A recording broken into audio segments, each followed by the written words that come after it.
Let's start. I'm quite excited by this lecture.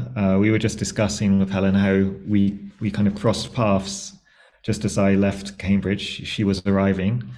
Um, Helen Pfeifer is an associate professor in early Ottoman history at the University of Cambridge and a fellow at Christ's College. Her talk today is based on her first book, which is titled Empire of Salons, Conquest and Community in Early Modern Ottoman Lands, which was published by Princeton University Press in 2022. And I'm going to share a link to that book, just in case anyone's interested in buying it or reading about it. That's that. So yeah, I'm going to pass over to Helen. We'll have 40 to 50 minutes presentation, and then we'll get round to the questions. So please, Helen, take it away. Okay, thank you very much. Let me start by trying to share my screen. See if I can make this a little bit larger. Okay, how does that look to everyone? Yeah, that looks good. Yeah, that looks okay. All right, let's see if I can make myself disappear. I'll just let me put me aside. Okay, all right. Okay, well, thank you very much, first of all, to Daniel for having invited me to give this talk. Thanks to all of you for setting aside your afternoon or your evening or morning, I guess depending on where you are, to listen to me. I'm devastated not to be able to be in Turkey to give this talk live, but on the upside, it's nice to have a sort of a global audience with us today. So that's great. Two quick apologies. First of all, as you can tell, I don't usually talk this way. I'm just recovering from a cold. I lost my voice over the weekend. I'm just regaining it back, and I hope that I can make it through the next 90 minutes. And if not, we'll just cross that bridge when we get there. I should also apologize. There are a couple of animations, sort of very, very low level PowerPoint animations that I've incorporated into this talk. So alongside my voice, you also have to endure that. So apologies in advance. Okay. Let's see. I'm going to try and keep to time. Let's see. I can't see that. Okay, let's do it that way. All right.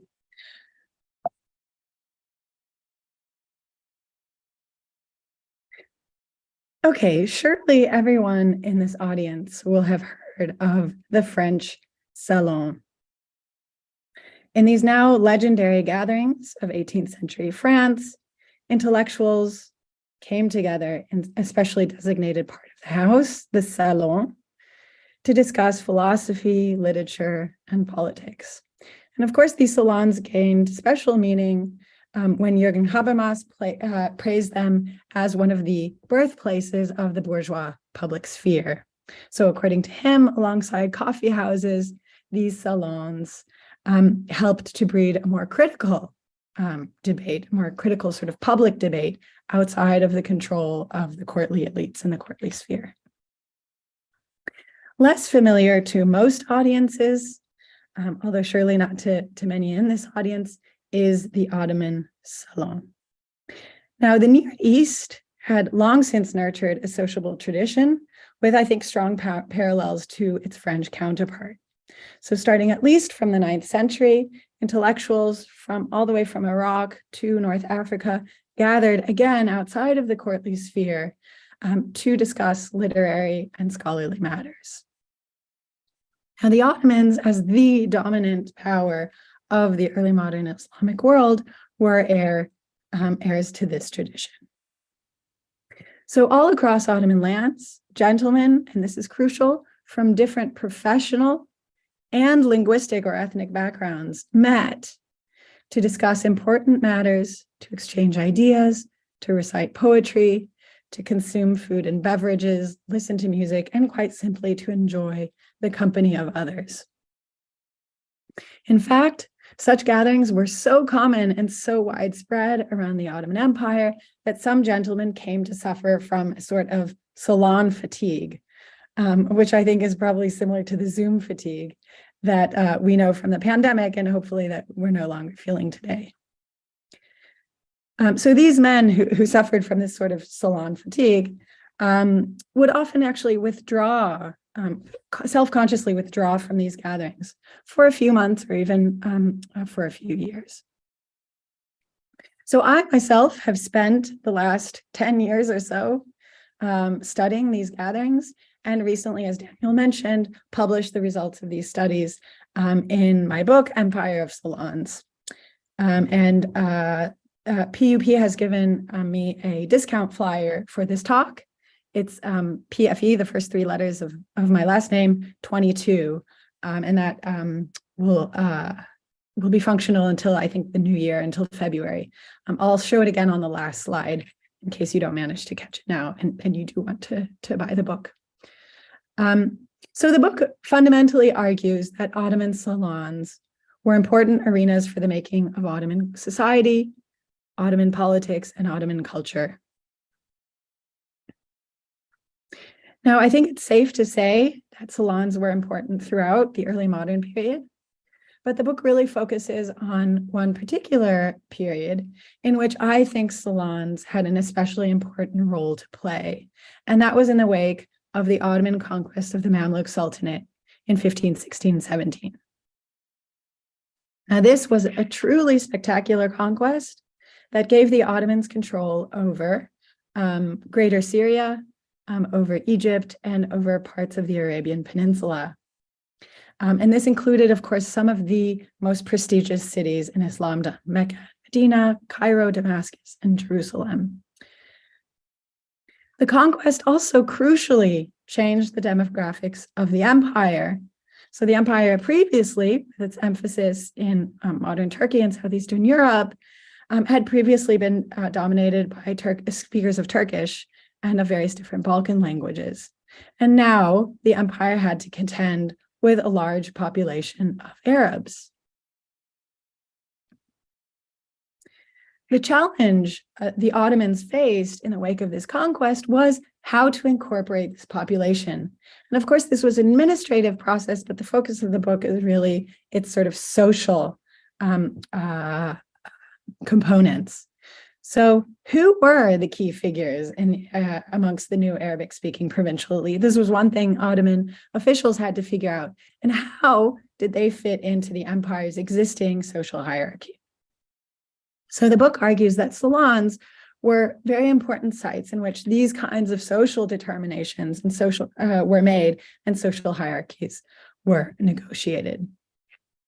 So I'll spend the first portion of my talk explaining what I see as the key characteristics of Ottoman salons, and I'll then turn to one particular gathering that took place in Damascus in 1555 to give you a better sense of how salons permitted negotiations over status. So first, what were Ottoman salons? Well, of course, all members of early modern Ottoman society had opportunities to socialize. So Ottoman sultans conversed with courtiers in magnificent pavilions overlooking the Bosphorus, in royal tents on campaign, in many different arenas.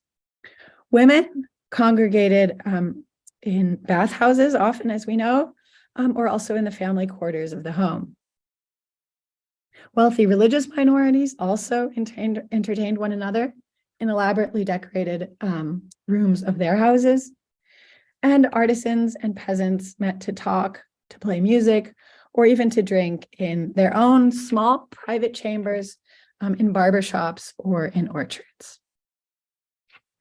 However, although such socializing was obviously common to all social groups, much of it occurred in parallel. So we find that in the 16th century, Ottoman writers began to show increasing discomfort with mixed company. And this is mixed company across the lines of gender, of religion, or of class. So while in the 15th century, we still see some literary salons that featured female poets, although rarely. By the 16th century, authors of biographical dictionaries who give portraits of these poets really tried to sort of explain away the phenomenon, because I think it didn't accord with their notions of female decorum. Nor do we frequently come across in the 16th century the kind of interreligious dialogue that had flourished in earlier assemblies and continued in other parts of the Mughal world, the Islamic world, like the Mughal lands. And finally, many elites showed quite a bit of disdain, not to say even contempt, for the manners of their humbler compatriots, suggesting again that for the most part, they preferred to socialize with members of their own social class. Now, in point of fact, many gatherings were actually more heterogeneous than these sort of contemporary observers cared to admit. And we know this for judicial records, for example, which occasionally prosecute unrelated men and women for mixing with one another, obviously suggesting that these kind of mixed gatherings went on. Architectural remains from the period also suggest Christians and Muslims must have mingled together in private as well. So if we look at this magnificent, really beautiful Aleppo chamber, which is today in the Museum of Islamic Art in Berlin, and which was owned by a Christian merchant in the very first years of the 17th century, we find, or rather architectural historians have found, that although the decorations did feature biblical themes, they were actually carefully selected in such a way as to avoid offending the religious sensibilities of Muslim guests, again, suggesting the potential for mixed gatherings. And at the gatherings of elite Muslim men, servants were omnipresent, as you can see from this image and from many of the other images that I will show. However, these figures usually played supporting roles. So physically and discursively, women, Christians, and non-elites remained at the margins of most of that most celebrated social space, the salon. So I define salons as exclusive gatherings held for the purpose of enlightened conversation and structured around the relationship between host and guest. Now, attending salons, as I argue in the book, was one of the defining attributes of upper-class Muslim men. And this was because salons really built on a number of the sort of special privileges that were particular to this group. And that included, first of all, enlightened conversation. So the kind of conversation cultivated in Ottoman salons was not just sort of idle chit-chat, it was immensely taxing. It often relied on higher formal registers of speech. It was sort of imbued with literary references, with interesting anecdotes, and often also involved the display of bookish knowledge. So all of these sort of forms of knowledge, or many of them, were ones that really could only be cultivated either through a long, sort of, let's say, long madrasa education, or through devoted personal study. Salons also allowed men to exercise hospitality and practice generosity, so to serve beverages to their guests, to provide for all of their various needs. And again, this kind of providing for guests, this kind of generosity was obviously something that could be practiced really by a sort of smaller subset of the Ottoman population, people who had enough money to spend and who had the physical spaces in their dwellings to accommodate guests. Indeed, whereas men of lesser means often had no choice other than to assemble in locations that were publicly accessible, it was actually one of the great prerogatives of the wealthy that they could meet in privately owned settings where access could be carefully controlled. And in fact, many residences of the Ottoman elite featured multiple areas for receiving guests, as you can see here in the Jumblat house in Aleppo, which by the 17th century had 4 different reception areas available to the owners. Some of these were indoor, as you can see from this elaborately decorated reception chamber, which I should say dates to a later period, to the early 18th century, but it has certain parallels with earlier specimens, with 16th century reception halls. Other reception chambers within domestic residences or private residences were outdoor reception areas for sort of breezy spring or autumn days, like this 15th century house in Homs, which dates to the 15th century.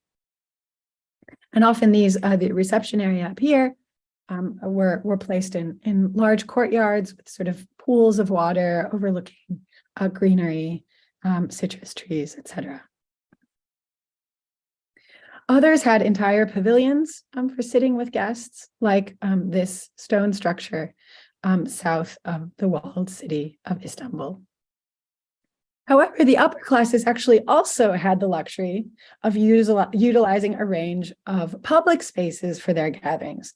And so gentlemen, especially high-ranking gentlemen, could convoke gatherings in highly visible locations, such as mosques. Here's the prayer hall of the Umayyad Mosque, the Great Mosque of Damascus, where many sort of highly visible Ottoman gatherings were held. Thanks to the retinues of servants that trailed Ottoman elites wherever they went, such publicly staged hospitality actually often mimicked many aspects of the kind practiced in private.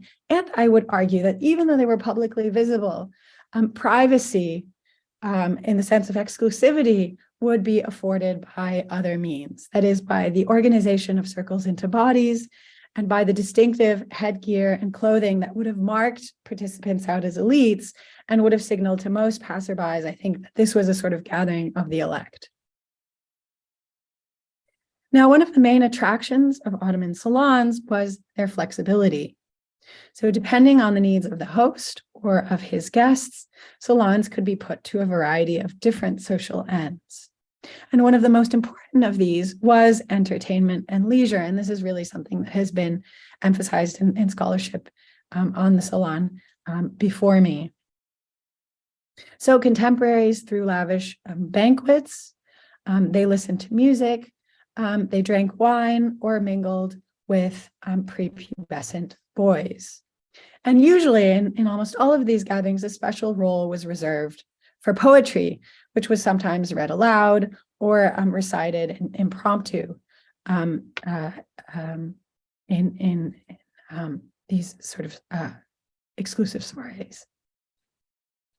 However, the pleasurable aspects of such occasions should not, I think, overshadow the hard work of Ottoman sociability.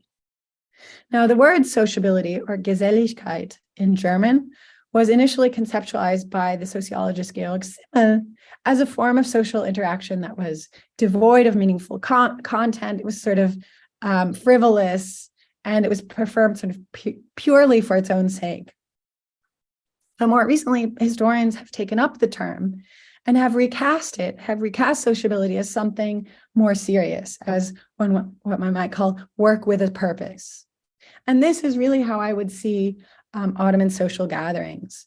Even apparently more superficial interactions actually often relied on extensive training when it came to matters of etiquette or bodily comportment. And what is more, even the most humdrum of exchanges could serve the purpose of strengthening social cohesion or of upholding distinctions between various different populations.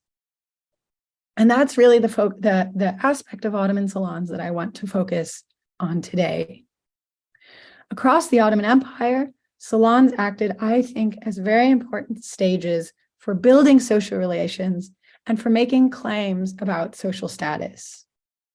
So, as I've tried to argue just now, attending exclusive gatherings was itself an important marker of elite status. But even after having secured permanent membership in these kinds of gatherings, concerns over status actually remained.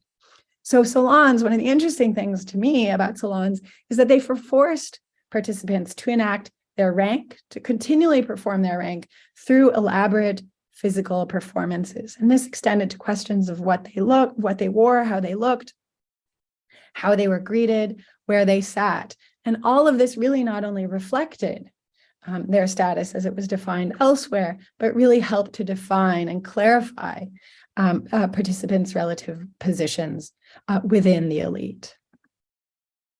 So this, as I've already suggested, took on special significance in the wake of Ottoman expansion into Arab lands. And this was in part because this was a familiar social institution that was familiar both in Turkish-speaking and in Arabic-speaking parts of the expanded Ottoman Empire. So it really became one of the key sort of mutually comprehensible institutions where Turkish and Arabic speakers could meet. And in fact, one of the first things that Ottoman gentlemen did when they arrived in a new locale was to join existing gatherings or to convoke a gathering of their own. And this is exactly what Hassan Bey did in Damascus in 1555.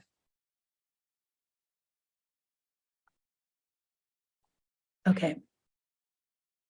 So not much is known about Hassan Bey, much less about his origins. It appears that he was of German descent and had been taken prisoner on the battlefield at a very early age. So from that sort of very traumatic entry into Ottoman society, he was brought into the household of a wealthy gentleman in Ankara. And that's why my one mention of Ankara in this presentation. So there's a local touch. So Hassan enters this household in Ankara, and he must have shown some sort of special intellectual promise, for he was given a very good education and quite quickly sold to some of the most powerful men in the empire. And eventually he actually lands in the household of Rüstem Pasha, who will be known to many of you as the longtime Grand Vizier and the son-in-law of Sultan Suleiman. Under Rüstem Pasha's protection, Hassan continued his studies, and in fact, he even studied with Ebu Suud Effendi, the chief mufti of the empire, again, a very powerful figure.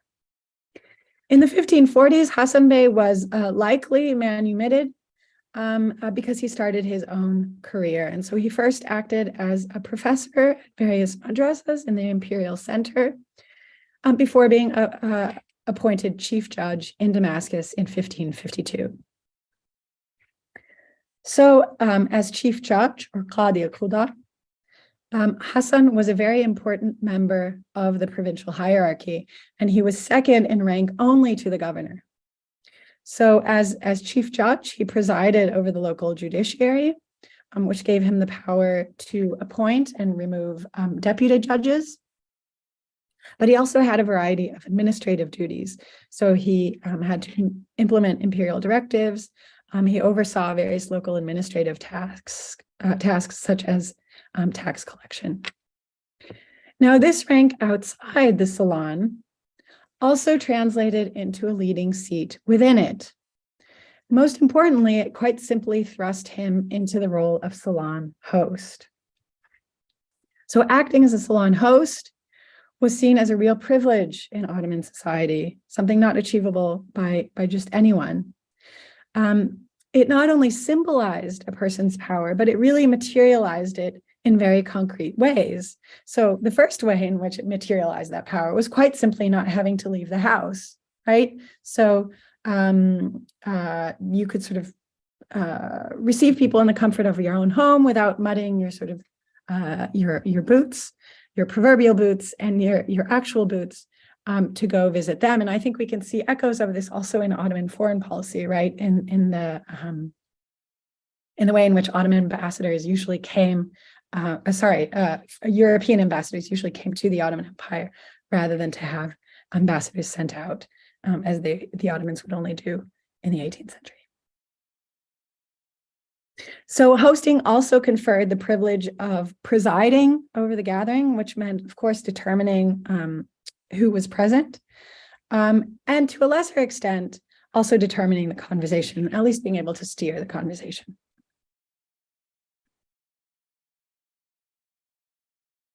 See? So the privileged stature of the host found its expression in the physical layout of the salon. So indoors, we find that hosts would often sit against the back wall of the reception area so that they would have sort of a clear view of the entire hall. And you can see that here.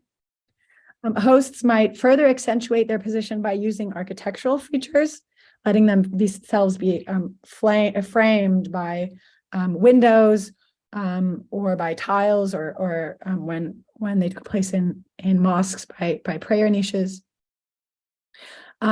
Hosts might also highlight themselves by sitting on precious furs or by leaning against costly cushions. Now, although we don't know exactly what Hassan Bey's house looked like, we do know that it had 3 separate reception areas, which we can speculate may have looked a little like this room here, again, from a later period, but with certain parallels in this sort of magnificence of the decoration, the wood paneling, and the 2-tiered structure. So we do know that it had a fountain. The reception hall did have a fountain. It also had this raised platform for sitting and for receiving guests. So it was in this kind of setting that Hassan Bey received all the leading men of Damascus for a special gathering in 1555. And the gathering was held to celebrate his reappointment to the position of chief judge for political reasons. He had had a brief hiatus starting in 1553. So Hassan Bey was likely sitting at the head of the gathering, surrounded by his guests, when his guest of honor, Badr al-Din al-Ghazi, arrived. Ghazi was one of the leading intellectuals of early modern Damascus. He was only 16 when the city was conquered by the Ottomans, but through sort of deft maneuvering, and as I argue in the book, through a deft integration into Ottoman salon culture, he managed to make his way to the very top of provincial intellectual circles. So in 1531, he travels to Istanbul, where he has sort of immediate access really to the highest ranking men of the empire, to viziers, muftis, and chief judges. When he returned to Damascus, he continued this pattern, and he befriended many of the Ottoman officials, especially chief judges who passed through the city, and he often invited them to his own scholarly gatherings.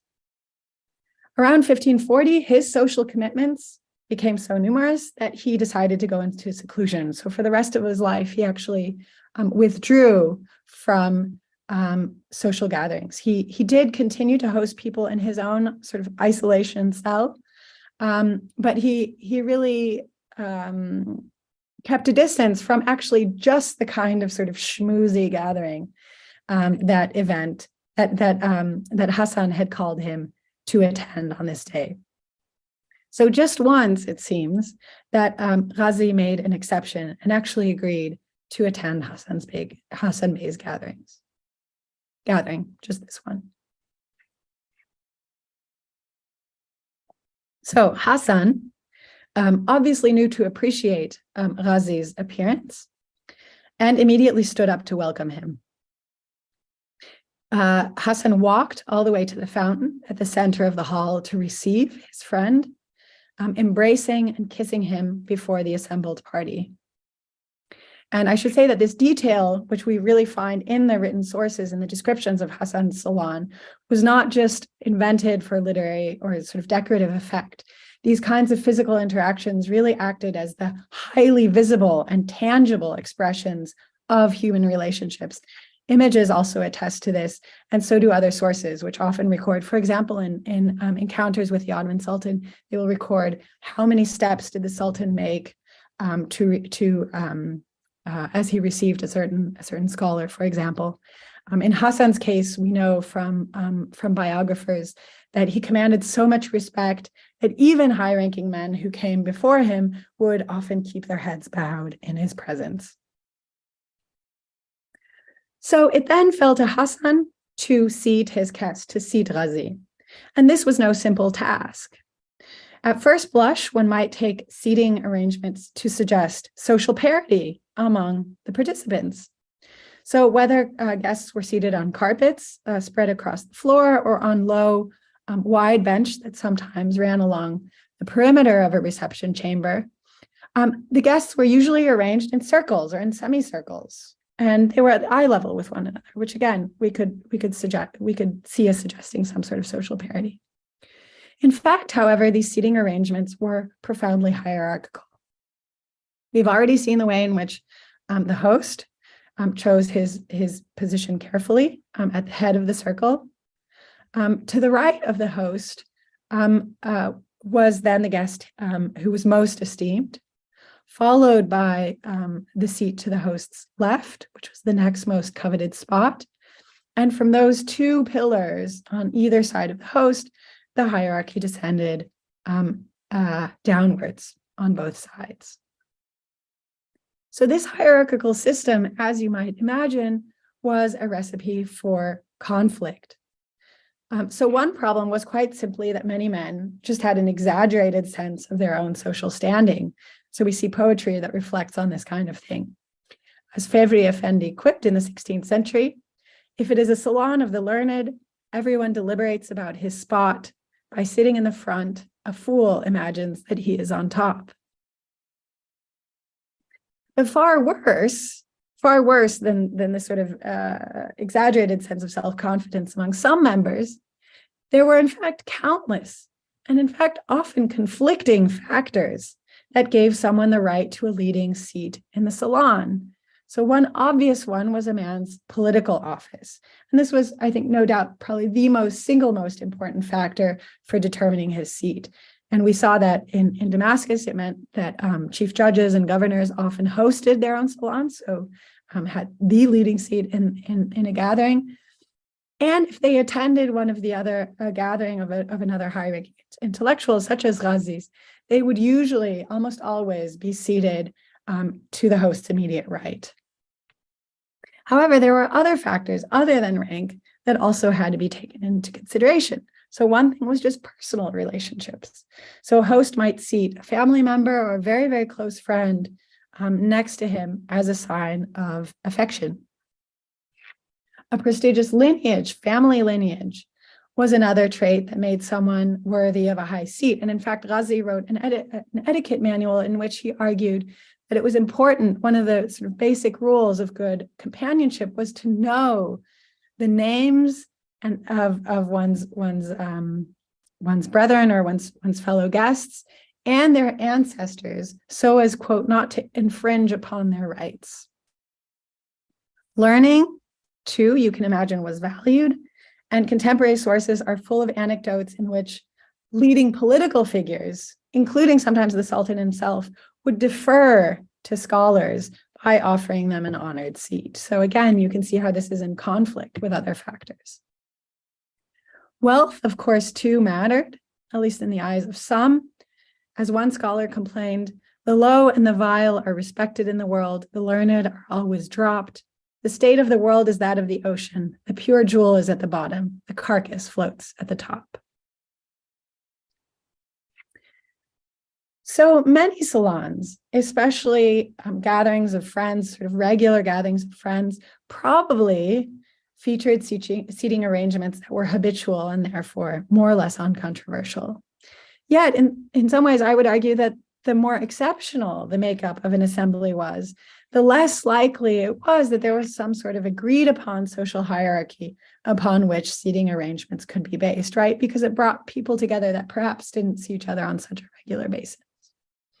And in fact, Hassan Bey's celebratory gathering was just one such exceptional gathering.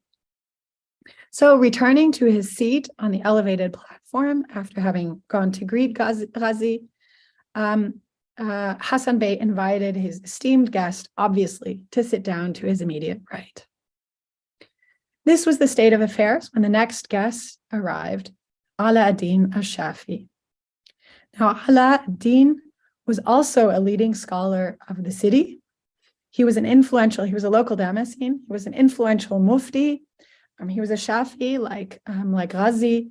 And he, like Ghazi, also had very close relations with the Ottoman establishment. So visitors to the city often mentioned him, in fact, in one breath as Ghazi. And yet Ala ad-Din and Ghazi had a complicated history. Ala ad-Din, who was about 10 years younger than Ghazi, had once, in fact, been Ghazi's student.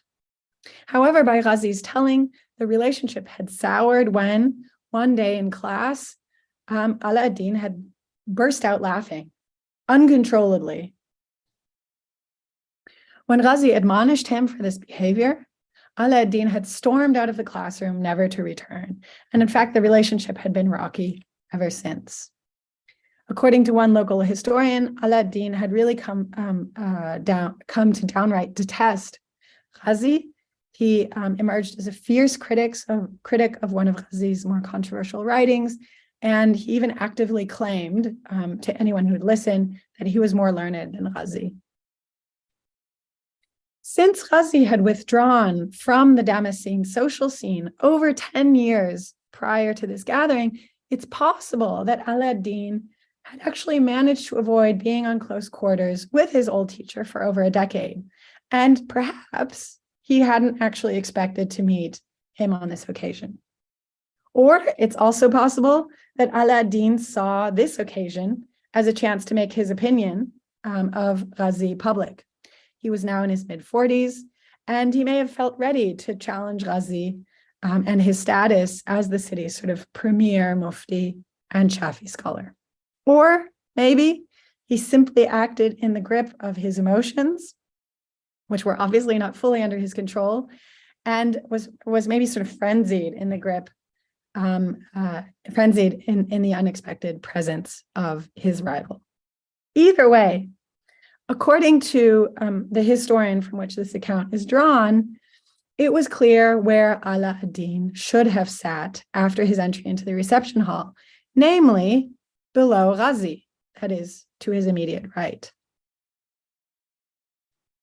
Yet instead of joining the others on the raised platform and sitting next to Ghazi, Ala ad-Din sat down on the edge of the platform straight across from Hassan. He didn't even bother to take his sandals off, and he planted one foot beneath him and the other foot on the floor below. Now, this was a decidedly odd move. Had he truly wanted to stage a challenge to Ghazi, I think the right thing to do would have been to demand a seat above him, that is, to sort of wedge himself between Hassan Bey and Ghazi. And in fact, there are accounts of just this kind of thing happening in Ottoman salons. But instead, he actually excused himself or removed himself from the gathering altogether, planting himself at the physical margins of the gathering. So this was equivalent maybe to sort of refusing to sit down at the table at a dinner party and sitting somewhere on a couch instead. Whatever Ala ad-Din's motives, his gesture was read by those present as a refusal to subordinate himself to Ghazi. In the quasi-diplomatic arena of the Ottoman Salon, it was a declaration of war. As such, Hassan Bey had to intervene. So Hassan called over to Ala ad-Din. What is preventing you from sitting below our Lord, the great Islamic scholar, Shaykh al-Islam? He is older than you and more learned. No doubt humiliated by this stinging admonition, Ala ad-Din stood up to leave, but he remained silent. Instead, it was Ghazi who responded to Hassan, saying, "Oh, my lord, such are our sons. Some of them treat people with honor, and others are disobedient." Ala ad-Din left without saying a word, leaving the assembled company stunned. Now, this incident is one of countless disputes over seating arrangements that Ottoman histories record. So according to one popular story, the famed Persian scholar Taftazani was so devastated after Timur, the Persian ruler Timur sat his rival Jurjani above him one day, that he died of sorrow. And of course, this was a sort of, exaggerated claim, but it does help us, I think, to make sense of the kind of anger and shame that Ala ad-Din probably would have felt in the wake of this gathering. If indeed he intended to demonstrate his preeminence over Ghazi, the Salon had instead confirmed his subordination to him in the eyes of Hassan, the host of the gathering.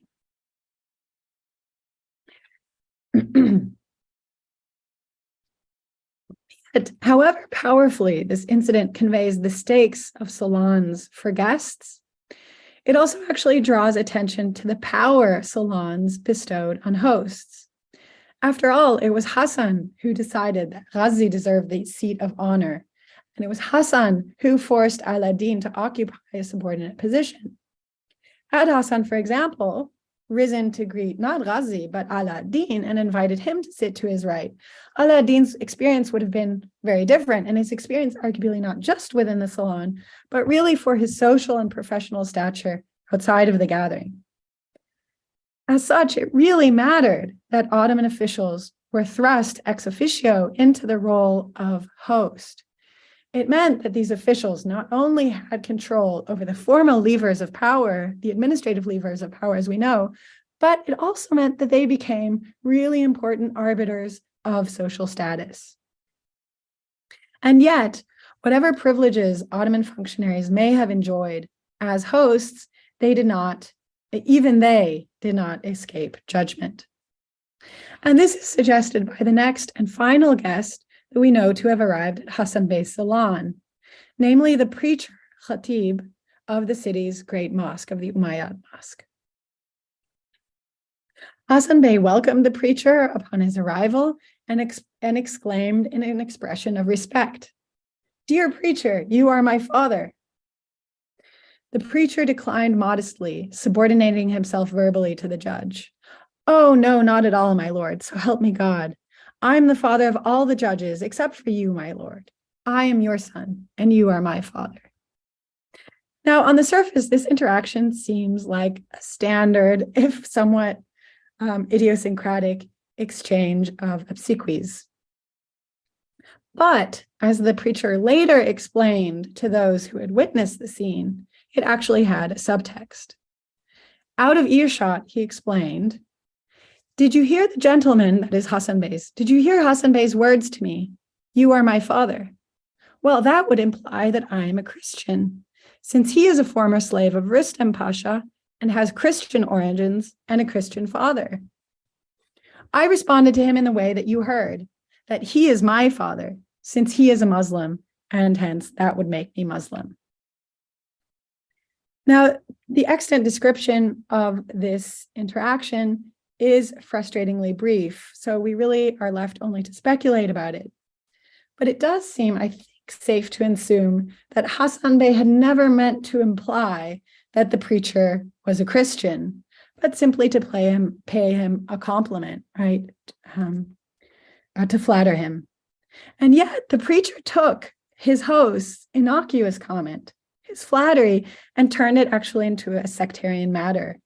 He took a statement that Hassan had intended to establish an affinity between the two, really a filial relation between the two, and used it instead to emphasize Hassan's alterity, at least to the other members of the gathering.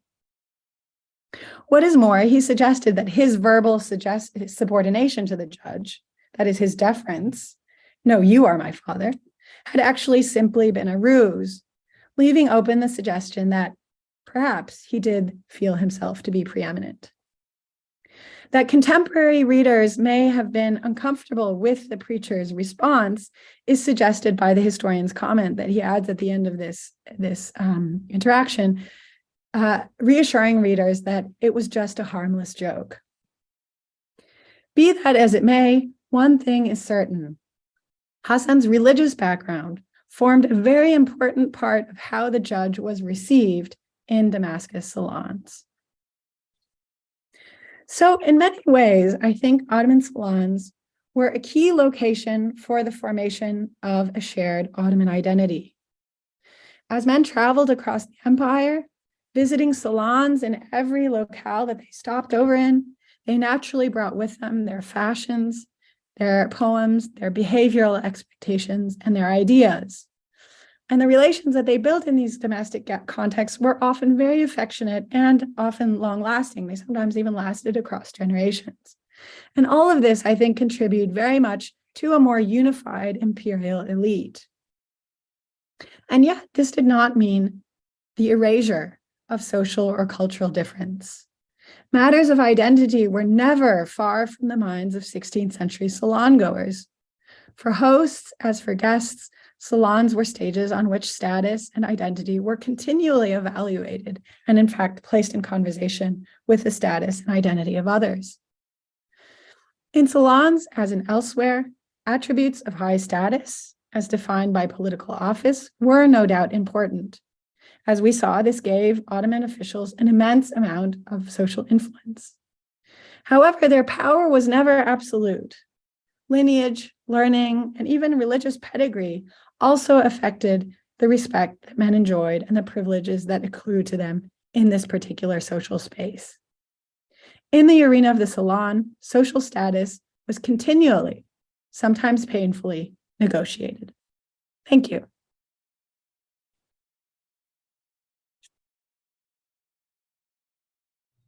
Hi, thanks so much, Helen. That was a really interesting lecture, and I mean a period of Ottoman history I'm very unfamiliar with, but for me incredibly instructive. I would just remind people, if you have a question, that there should be a Q&A box at the bottom of your screen where you can enter your question, and then what we'll do is that I'll read the question out for everyone to hear, and for Helen to address. So there is one question already. This is from Jong Min Lee, who asks about interaction between elites and common people, male and female, in the salon. I'm going to just try and interpret the question. I cannot 100% understand the way it's phrased, but where do you see these kind of interactions? Yeah, I mean, I think that's a really interesting question, and in some ways, the sources that I use, marginalize, as I suggested briefly, marginalize, if not even sort of exclude these figures, women and non-elites. And in fact, for a long time, as a result of this fact, I, in fact, also excluded these figures from my consideration. And it was actually only with a paper I gave where I showed the paintings, the Ottoman paintings that I've been showing today, where somebody asked me, well, what about all of these figures at the margins? Who are they? What are they doing there? And that sort of got me to see actually the importance of these figures. And their importance not as participants. So they did not usually participate in conversation, which was obviously the sort of key way in which one made oneself noticed in the salon through the things one said. But they were key nonetheless as audience members and in sort of heightening the import of any particular interaction within these salons. And in some ways, I think one of the things that maybe differentiated elite gatherings from non-elite gatherings, the fact that you do have this sort of on-demand, because they were obviously on demand, you could also send them out, servants, attendants, this kind of on-demand sort of fawning audience, which was obviously very dependent on your own good graces as a sort of upstanding male patriarch. So I think even though they weren't highly visible, I think they played an important role. So much for non-elites or commoners. As for women, they're also really interesting. I'm not going to go back and show the slide, but actually many of the reception halls that we find both in the Turkish and in the Arabic speaking portions of the empire had they often had how to describe it, sort of covered windows above, where sort of grated windows where women and other members of the household could in fact watch and follow along with the conversation, while again not participating in conversation. But again, they were sort of an audience that was there and that was sort of that salon participants were aware of, and in some cases also catering to. So again, yeah, I think these figures, even as they weren't fully visible and full participants in conversation, they did have an important role to play, and they were there, even if they weren't visible. Okay, interesting. So it's almost a spectator event as well as. Yeah, exactly. Absolutely. I mean, I think audience and one of the chapters really tries to take apart the sort of various layers of the audience. And this was a sort of immediate layer of the audience. But of course, there were other audiences as well. And there were audiences that were sort of that emerged through the stories that were told and reported on. So the ones that ultimately entered the written record, the ones on which I relied for reconstructing this history, these circulated orally first, and people would report on who had said what in the salon, and then eventually they would be recorded in writing. So again, a sort of another layer of audience of these salons. And so I think this has a sort of interesting consequences for the extent to which we think of these as private versus public events. I'm not sure how useful that kind of dichotomy is, but in some ways, I would say they were sort of semi-public in the sense that people wrote about them, people talked about them, they were held within these sort of exclusive circles, but it was expected. You really could expect that people would go on and sort of report on them in other contexts, in a way that, of course, they didn't, as far as we know, when it comes to sort of truly private matters, say matters when it came to family members or the women of particular households. So yeah, so audience, the audience is a really, really important part of the performativity in the salon. Okay, we have a couple more questions that have come in. So first, Jill Caldecott writes, the photographs you showed of salon buildings in Aleppo and Homs, do we know if they have survived? Gosh, I don't know. I really don't know. It's a great question. Obviously, so much of Aleppo was decimated. I really don't know. I would have to go look at that. And in fact, I mean, this is really not an answer to the question, but one of the tragedies is that I started working on this project after, I started my focus on Damascus after the civil war in Syria began, and so I was never able to visit Damascus, to make use of the local libraries there, and to visit these spaces that my subjects inhabited. So yeah, it's really tragic, and I don't know. I should follow up on that. I appreciate that question. And a third question from Caroline Finkel. She says, thank you so much. You were by choice focused on a particular case. What sorts of sources describe these salons? Is there more material for Ottoman Syria than, say, for Istanbul or other centers or the Balkans? Or was this more an Ottoman Syria phenomenon? Yeah, I mean, I think that, that's a really important question. I mean, one of the things that enabled this project was that there were actually lots and lots of sources that at least mention salons. So one of my main sources were biographical dictionaries, both of poets and of scholars, which, I mean, it's sort of like finding needles in a haystack, but which, often sort of casually mention anecdotes, conversations, again, precisely these kinds of scenarios that I discussed today. So the one I discussed today was from a biographical dictionary written by Ibn Ayyub, a local Damascene historian, in the 1590s. So these were considered sort of noteworthy enough events to be reported on in histories. But also, interestingly enough, I used a couple of travel accounts as well. So travel accounts written not by Europeans, but by Arab scholars who traveled across the empire, either to Cairo or to Istanbul, and who also frequently reported on these gatherings. And again, that helped me see the way in which salons and travel were sort of, intimately linked with one another. That yes, these people reported on, the kind of Evliya Çelebi reporting, right, on the number of mosques, number of guilds. Well, they didn't really do that, but they reported on mosques, on the argers of the journey, these kinds of things. But really, for the most part, those travel accounts that I looked at, and Ghazi wrote one of them, were actually more interested in the gatherings they had, the sort of interactions they had with other scholars. So it's really a very sort of heavily salon-based approach to traveling across the empire, and that was one of the main interfaces between them and the local societies that they traveled to. I also used, not as much as I could have, but I also, one of the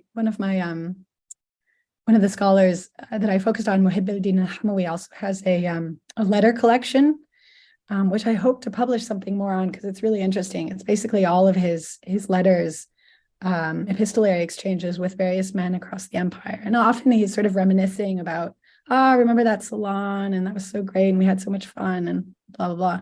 So again, these salons come up really everywhere. And I'm sure there are tons of, and etiquette manuals was another key source, obviously prescriptive sources, but which are interesting to put in conversation with these more descriptive sources.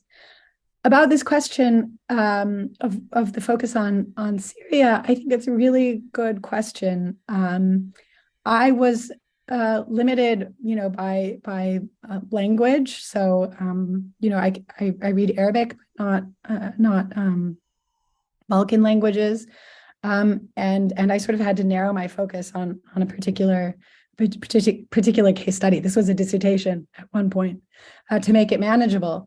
But I do hope, it would be wonderful if some scholar would devote the same kind of attention to the salon, to sort of salon, or let's say sociability, salon culture or sociability in Southeastern Europe, in the Balkans, because obviously that's a really different, I think a really different starting point. Obviously, there is the sort of existing, there are Byzantine and sort of Roman precedents for these kinds of gatherings that would suggest that there was a similar, let's say, sociable tradition in Southeastern Europe that the Ottomans encountered as they expanded across those regions. But obviously, I think the fact that these were majority Christian locales, and based on languages that let's say many members of the Ottoman elite wouldn't have necessarily mastered, would make the dynamics actually quite different in those regions, at least insofar as they brought together Ottoman elites and locals. So so I'm really unable to answer, and I think do justice to that question, but I hope that somebody someday will. Okay, thanks. We have a question from Hubert Rogers, who writes, do we know much about small talk in the salons? What were typical subjects? Yeah, it's interesting. I mean, in some ways, I would say small talk was pretty big. So, I mean, it's hard to, in some ways, it's a question that's hard to answer, because, of course, the sources that I look at have a bias towards these kind of spectacular moments of controversy, particularly interesting discussions. So few people record the kind of, inane or let's say less interesting interactions. But if we that we might sort of book under the label of small talk. But if we think of small talk less as, let's say, insignificant things, then maybe something a sort of a set of conversation topics that are shared by many different people and that allow, let's say, participation, or encourage, let's say, participation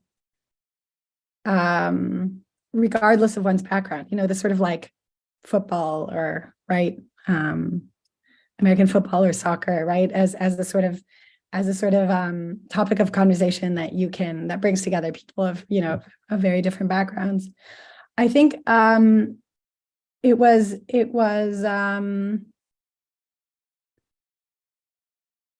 certainly much more demanding, and it it sort of, let's say, focused on things like poetry, on things like Quranic interpretation, on somebody asked about politics. Well, politics maybe isn't a good example because it's often controversial, but it was more within the sort of literary, let's say, and scholarly or bookish sphere. That was a sort of arena that that, let's say, allowed various different people to participate in conversation and formed a sort of general, let's say, shared basis. But even that, I mean, I'm sort of hesitating because even that was not sort of very straightforward, because obviously the sort of the literary focus, the literary and intellectual and even scholarly focus to a certain extent in Turcophone lands and that in Arab lands on the eve of the conquest were actually quite different.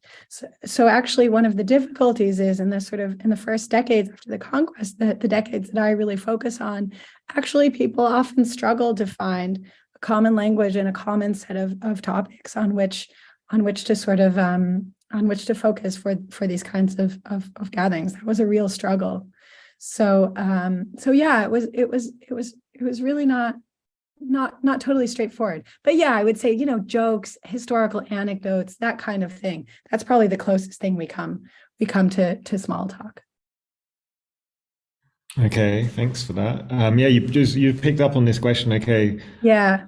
This question about political opinion. I mean, maybe not criticizing the Sultan, but were Yeah. these salons ever the kind of had a conspirational atmosphere? Were they ever used to kind of, coordinate petitions against, or complaints against a particular official or judge?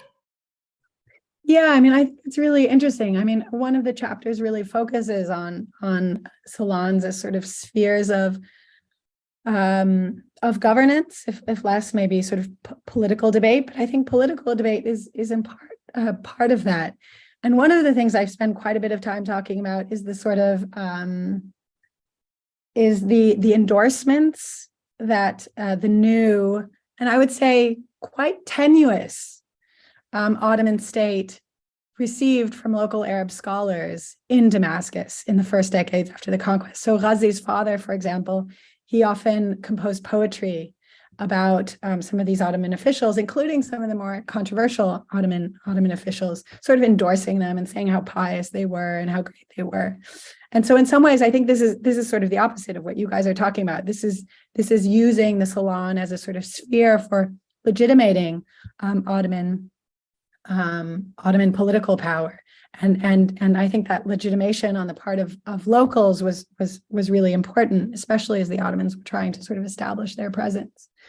But yeah, we also have some cases in which, exactly, I think local Arabs maybe discussed some of the less popular aspects of Ottoman governance. So they introduced, for example, the marriage tax, and that meets with a lot of discontent locally. And a lot of these conversations around marriage tax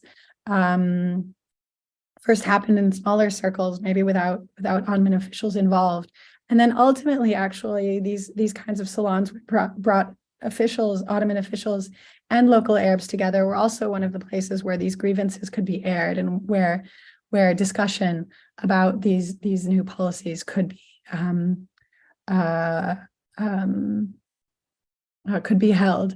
So yeah, but things like criticizing wrongdoings of the Sultan, that doesn't, again, that it's very difficult for that kind of thing to enter the written record, because it was obviously very politically dangerous. Okay, and we have a last question, which is from an anonymous member of the audience, who writes, are there architectural forms and specific features to host salon gatherings? And would aspiring or established public figures feel it was required to have those gathering places within their residences in order to be taken seriously in the public realm? Yeah, absolutely. I mean, I think that's really interesting. And in fact, I wish I could have done more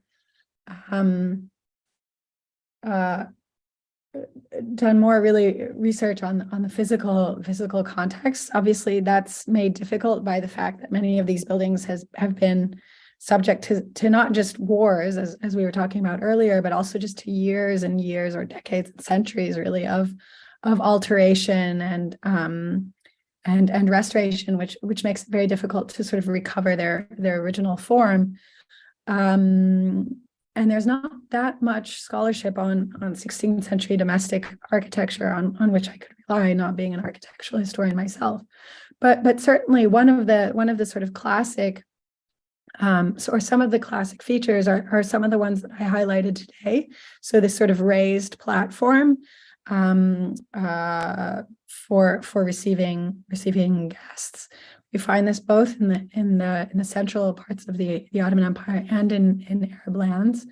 The presence of a fountain, and certainly often in a sort of claw structure. Often these sort of reception chambers were also covered by a dome. So really, absolutely magnificent. Magnificent locations, and yes, as the questioner I think suggests, really people invested a lot of energy in making sure that those reception halls were commensurate with their own status and would reflect that status.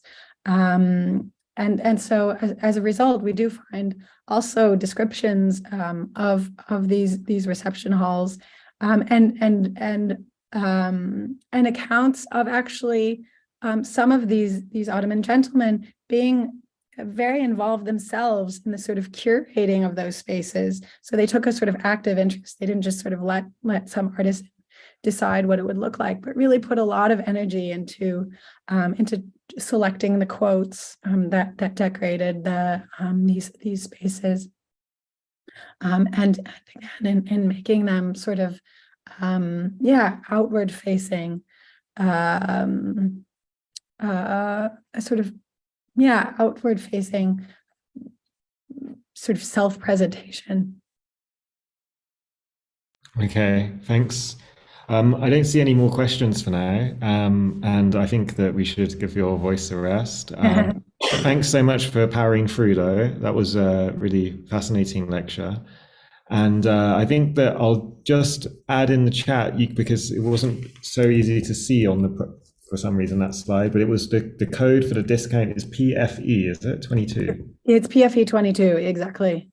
Okay, so, and that's again for the, and I'll drop the link again for the book, which is there, and then I'll draw it to a close. So thanks so much, and thanks to everyone for the questions and for staying with us.